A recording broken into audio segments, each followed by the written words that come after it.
Hola, muy buenas tardes. Soy Mía Ponte y les doy la bienvenida al consultorio en vivo de la Clínica Estela Maris. Hoy, en el Día Mundial de la Diabetes, recordamos que la prevención comienza con la información. Por eso contamos con la presencia de la doctora María Alejandra Quispe, endocrinóloga de la Clínica Estela Maris. Bienvenida, doctora Quispe. Buenas tardes, Mía. Gracias por la invitación. Muchas gracias a todos los que están conectados por acompañarnos. Es cierto, hoy es 14 de noviembre, Día Mundial de la Diabetes, y qué importante es saber acerca del cuidado de esta enfermedad. Bien, el día de hoy vamos a hablar acerca de cómo debería ser el cuidado integral de un paciente con diabetes. Primero, definamos qué es la diabetes. La diabetes es un estado donde la glucosa se encuentra alta en la sangre. Esto ocurre porque el cuerpo no produce suficiente insulina o no la utiliza adecuadamente. Nosotros, cuando ingerimos un alimento, obtenemos la glucosa y esta se va a absorber hacia la sangre. Y para que ingrese a nuestras células, para que alimente a nuestro cuerpo, tiene que haber una llave y esta llave es la insulina. Cuando hay un defecto en este proceso, se da un estado de glucosa alta que se acumula en la sangre y puede dañar diversos órganos. Siguiente. Bien, ¿el control de la diabetes es posible? Claro que sí. La diabetes con educación, alimentación saludable, actividad física, medicación y apoyo emocional puede ser controlable y uno puede tener una calidad de vida adecuada. Recordemos que el objetivo del control de la diabetes no solo va con la glucosa. Como vamos a ir desarrollando, importa el peso, importa el riesgo cardiovascular del paciente, por tanto es un manejo integral. Siguiente. Bien, ¿cuáles son los componentes del cuidado integral de la diabetes? El primero es el autocontrol glicémico, es decir, medirnos la glucosa. Actualmente hay aparatos más modernos como los monitores continuos de glucosa que nos van a permitir ver cómo está nuestra glucosa en las 24 horas del día. Eso significa empoderar al paciente, que cada paciente pueda saber al instante cómo se encuentra su nivel de glucosa. Lo segundo es un plan de alimentación personalizada según peso, hábitos, cultura. En la Clínica Estela Maris contamos con unos profesionales en nutrición que nos van a permitir elaborar una alimentación precisa para el paciente, que logre conseguir objetivos en cuanto al peso y en cuanto a su glucosa. También tenemos realizar ejercicio regular. El mínimo que nos indican las guías es 150 minutos por semana de actividad física. El tratamiento farmacológico lo vamos a conversar cada quien con su médico, que puede incluir pastillas, uso de inyectables como insulina, análogos de GLP-1, que son medicamentos modernos que deben ser indicados por tu médico de acuerdo a cada paciente. Es importante también tener en cuenta que la salud mental y el sueño adecuado van a asegurarnos un buen control. Yo siempre les digo a los pacientes que la mente y el cuerpo están conectados. Si nosotros queremos tener una diabetes controlada, importa mucho que estemos estables emocionalmente, ya que cuando uno tiene un estrés hay hormonas que se liberan que también pueden afectar y elevar la glucosa. Finalmente, el control de los factores de riesgo cardiovascular es imprescindible. ¿De qué fallecen los pacientes con diabetes? Fallecen de problemas cardiovasculares, de infartos al corazón, ACVs. Es por eso que no solo importa la glucosa, ya lo dijimos, importa la presión arterial, el colesterol y el manejo del peso. Siguiente. Bien, ¿cuáles son los objetivos de control de la diabetes?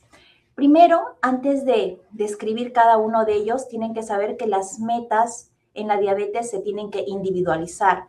Un paciente debe acudir a su médico para que con él se definan cuáles son las metas específicas para este paciente. Pero en general, estar controlado de la diabetes significa tener una glucosa en ayunas entre 80 y 130, una glucosa después de los alimentos menos de 180. Es decir, es normal que cuando yo ingiero mi desayuno, mi almuerzo, la glucosa suba, pero no debería sobrepasar un límite de 180. Debemos tener nuestros controles regulares de hemoglobina glicosilada y estos deben estar menos del 7%, lo cual significa que durante el día nosotros mantenemos niveles adecuados de glucosa tanto en ayunas como después de los alimentos. Debemos mantener una presión arterial menos de 130/80 y un colesterol malo menos de 70. Como les dije, esto es individualizable y se tiene que definir con tu médico. Siguiente. Ahora, la alimentación saludable es el pilar fundamental en el tratamiento de la diabetes. No se trata de comer poco, sino de comer bien y con equilibrio. Nosotros conocemos 3 macronutrientes principales en nuestra alimentación: las proteínas, los carbohidratos y las grasas. Y ninguno de estos alimentos es malo. No se busca que sean dietas sin carbohidratos, se busca que tengamos las porciones adecuadas para cada paciente. De preferencia, como consejo para un paciente que tiene diabetes, tratamos que consuma adecuada cantidad de proteínas, ya sea en forma de pescado, pollo, huevo, atún, una porción adecuada de carbohidratos complejos, papa, yuca, camote, lentejas, quinoa, en la porción que le corresponde, y una adecuada porción de verduras. Existe lo que se llama el método del plato, donde ustedes, como ven, dividan al plato, la mitad son verduras frescas o cocidas, una cuarta parte es de carbohidratos y la otra cuarta parte corresponde a proteínas. Y la forma de preparación es muy importante. Uno debe preferir preparaciones cocidas, al horno, guisadas, y evitar las fritas o las que están empanizadas. Ahora, ¿qué también podemos decirles como tip para el control de su glucosa? Que cuando nosotros comemos importa el orden en que comemos. Cuando nosotros comemos primero las proteínas y los vegetales, se ha visto que la glucosa no se dispara, que es diferente cuando comemos primero los carbohidratos. Bien, siguiente diapositiva. Ahora, no solo es importante qué comemos, también es importante cómo comemos. Entonces, en el consultorio de endocrinología lo que hacemos es enseñar a los pacientes buenos hábitos en cuanto a alimentación. Es diferente comer alimentos enteros y masticarlos a comer alimentos muy rápidamente y no masticarlos. Es diferente comer mientras se ve televisión o mientras se ve el celular a comer sin distracciones o en familia, compartiendo. Es diferente a aquel paciente que no tiene horarios fijos de la comida, a cuando cultiva un buen hábito de tener horarios establecidos para comer. Y muy importante esto es importante que el paciente no licúe los alimentos. Los alimentos están hechos para comerlos enteros, sin licuar, triturar y masticando. Recuerden que el proceso de digestión empieza en la boca, donde el paciente mastica y le va preparando a su sistema digestivo para recibir esos alimentos. En cambio, cuando el paciente licúa, por más que lo haga en su casa, por más que no le agregue azúcar, está alterando la composición del alimento y no tiene ni que masticar ni que digerir ese alimento rápidamente, puede elevar la glucosa en sangre y es lo que no queremos. Siguiente. Luego tenemos la actividad física. Son millones de beneficios que obtenemos al realizar actividad física. Entre los más importantes es que mejora la sensibilidad a la insulina y controla el peso. Un paciente debe elegir lo que esta persona disfrute. Si le gustaba caminar, bailar, nadar, manejar bicicleta, debe intentar volver a hacerlo. Trato yo siempre en consulta de preguntar a los pacientes qué hacía antes, y muchos de ellos recuerdan en las épocas más jóvenes que realizaban y recuerdan que antes lo disfrutaban. Es importante que si estás usando algún medicamento para la diabetes, pues revises tu glucosa antes y después de hacer ejercicio, sobre todo si son usuarios de insulina o si usan medicamentos como sulfonilurias, como glimepiride, glibenclamida, que podrían bajar la glucosa, ¿no? Sobre todo si estamos iniciando esta actividad física. Empieza poco a poco. Todo movimiento cuenta.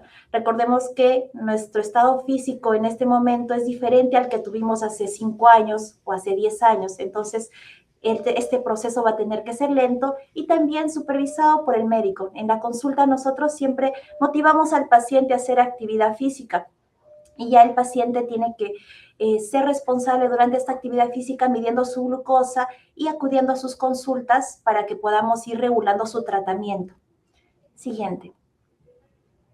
Ahora, los medicamentos van a ser indicados por un profesional experto en diabetes. Recordemos que estos no sustituyen el estilo de vida, sino complementan. Es decir, nosotros brindamos medicamentos, sí, pero el tratamiento base siempre ha sido la alimentación y la actividad física. El tratamiento es personalizado, tenemos pastillas como la metformina, inyectables como la insulina o ahora medicamentos más modernos, ¿no? Recuerden no suspender ni cambiar la dosis sin consultar al médico. La diabetes no se cura, pero sí se puede controlar y prevenir complicaciones. Actualmente hay algo que se llama remisión en diabetes, que son aquellos pacientes que han mejorado mucho su estilo de vida y han logrado disminuir mucho la cantidad de pastillas que toman, o algunos ya no toman pastillas y logran mantener niveles de glucosa aceptables. ¿Quiénes logran remisión en diabetes? Aquellos pacientes que saben comer, hacen ejercicio, cuidan su sueño, manejan el estrés y vienen a sus consultas para ver sus niveles de hemoglobina glicosilada, de glucosa, que se mantengan controlados. Siguiente. ¿Cuáles son los chequeos médicos que debe realizar un paciente con diabetes tipo 2? El paciente con diabetes es importante prevenir las complicaciones. Una de las principales es que pueda haber una retinopatía diabética. ¿Qué es eso? Es un daño en la retina por la glucosa alta. Entonces, este paciente una vez al año debe tener un fondo de ojo, y en la clínica hay oftalmólogos especializados para el diagnóstico de esta enfermedad.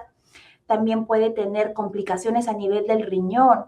Aquellos pacientes que tienen las orinas espumosas y llevan años con diabetes, o inclusive se puede presentar al diagnóstico, nosotros realizamos un examen llamado relación albúmino-creatinina para evaluar si hay un daño en el riñón.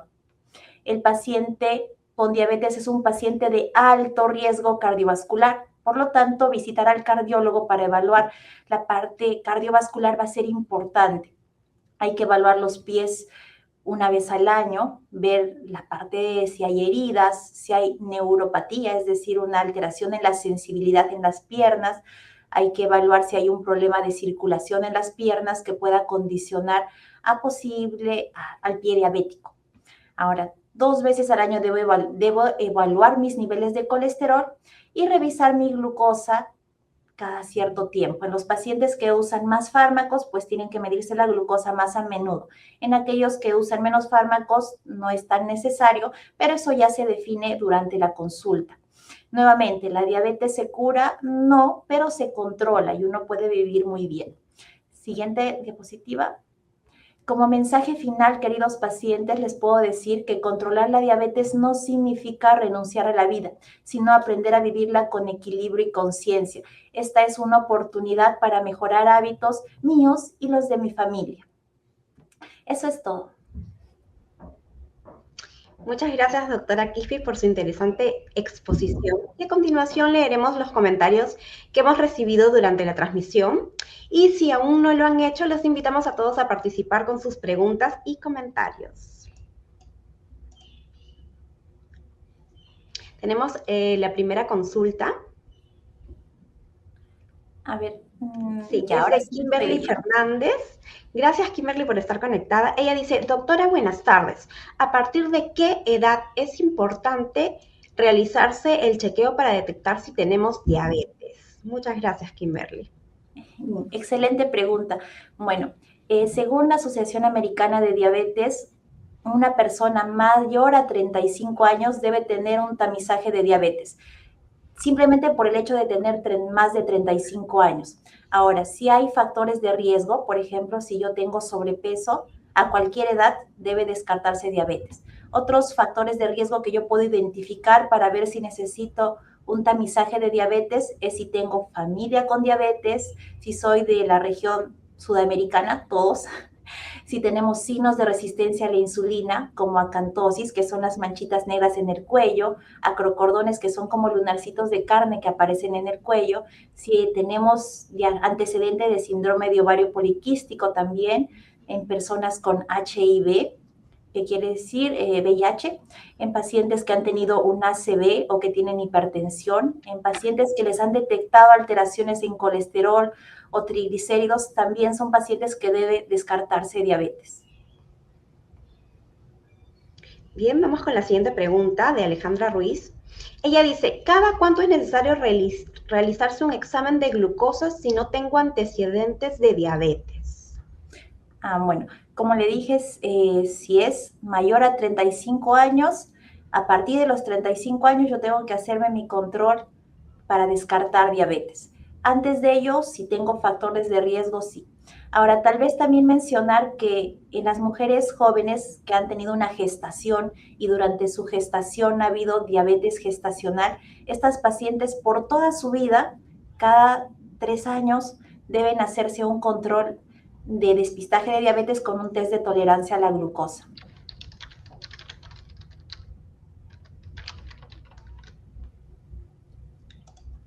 Bien, tenemos una siguiente pregunta de Cristian Palomino. Él dice, buenas tardes. ¿Cuáles son los primeros síntomas que deberían alertarnos? Gracias por tu pregunta, En Cristian. cuanto a los síntomas de la diabetes, lamentablemente en etapas iniciales puede ser asintomático, o sea, el paciente puede no presentar nada. Cuando uno ya tiene valores muy altos de glucosa, aparecen las 4 Ps. Poliuria, que es cuando el paciente orina a cada momento; polidipsia, que es cuando un paciente tiene bastante sed; pérdida de peso, una pérdida de peso inexplicada; y polifagia, cuando hay mucha hambre y el paciente ya comió, pero sigue con una sensación aumentada de hambre. Entonces nos pueden hacer sospechar que este paciente tiene niveles altos de glucosa. Hay otros síntomas inespecíficos como visión borrosa, pacientes que tienen una fatiga extrema, o pacientes que cuando comen algún alimento abundante ya están teniendo algunas molestias de malestar general. Si uno presenta ello, lo mejor es acudir al médico para tener nuestros exámenes oportunamente. Muy bien, doctora, muy interesante lo de las 4 Ps. Ahora vamos con la pregunta de Elizabeth Porras. Gracias, Elizabeth, por estar conectada. Ella dice, si tengo familiares con diabetes, ¿qué medidas adicionales debo tomar para evitar desarrollarla yo también? Ok, es importante esta pregunta, gracias Elizabeth, porque los antecedentes familiares son parte del diagnóstico, o sea, de la genética que hay en esta enfermedad. Si yo tengo papá con diabetes, ¿quiere decir que yo también voy a tener diabetes? No. O sea, influye también los factores ambientales, pero sí tengo más riesgo que otras personas que no tienen familias con diabetes. Entonces, ¿yo qué puedo hacer para prevenir si tengo un factor genético? Tengo que fortalecer los factores ambientales, que cómo es mi estilo de vida, alimentación saludable, manejo del peso, manejo del estrés, van a permitir que una persona que tiene antecedentes familiares no desarrolle diabetes en el futuro. Muy bien, doctora. Vamos con la siguiente pregunta de Noriko Shin. Ella dice, doctora, buenas tardes. ¿Qué estudios no pueden faltar en una evaluación integral para pacientes diabéticos? Ok, muy importante, ¿no? Muy importante lo que nos menciona porque es una evaluación integral.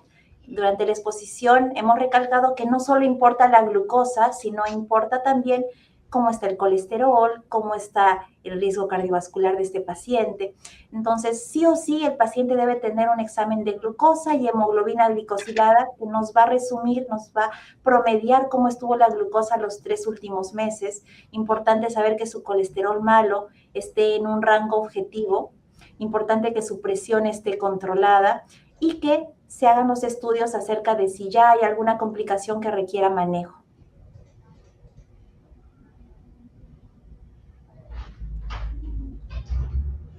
Muy interesante, doctora. Me indican que ya no tenemos más preguntas. Listo. Entonces es momento de dar por finalizada la transmisión de hoy y por supuesto que agradecemos mucho a la doctora María Alejandra Quispe por acompañarnos. Bueno, gracias Mía por la invitación. En realidad, desarrollar este tema justo en este día es muy importante. Espero que sea el inicio de otras transmisiones para que podamos seguir educando y aprendiendo todos, ¿no? Sí, por supuesto, doctora. Muchas gracias. Y les recordamos que pueden agendar sus citas en cualquiera de nuestras más de 40 especialidades médicas a través de la web que está apareciendo en pantalla. Gracias por conectarse y hasta luego.